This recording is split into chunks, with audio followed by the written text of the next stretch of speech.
इंदापूर बस स्थानकात परिवहन मंत्री प्रताप सरनाईकांनी अचानक दौरा केलाय। बस स्थानकातील अस्वच्छतेवर प्रताप सरनाईक चांगले संतापले आहेत। फक्त नोटीस नको, थेट कारवाई करा, सरनाईकांनी आदेश दिले। सकाळी तुम्ही सांगितलं तुम्हाला सर असंच चर्चा चालू होती साफसफाईची। नगर प्रमुख उद्धट आहेत। सर माझे चुलते वाढले तरी ते मला 2 दिवसात दिले नाही। अचानक आलो, धाराशिवच्या दौऱ्यावर चाललो आणि पाहणी करायला आलो। काही त्रुटी आढळल्या, संबंधित सगळ्या आमच्या व्यवस्थापकाला सूचना केलेल्या आहेत की यावेळेस अचानक आलो, काही त्रुटी आढळल्या।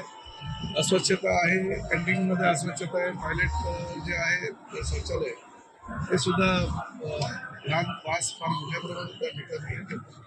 काही सूचना केलेल्या आहेत, त्या सूचनांची पूर्तता लगेच करायला सांगितले की अनधिकृत बांधकामं या ठिकाणी झालेली आहेत ती काढायला सांगितलेले आहेत आणि फक्त नोटीस देऊन थांबू नका, कारवाई करायला सांगितलं।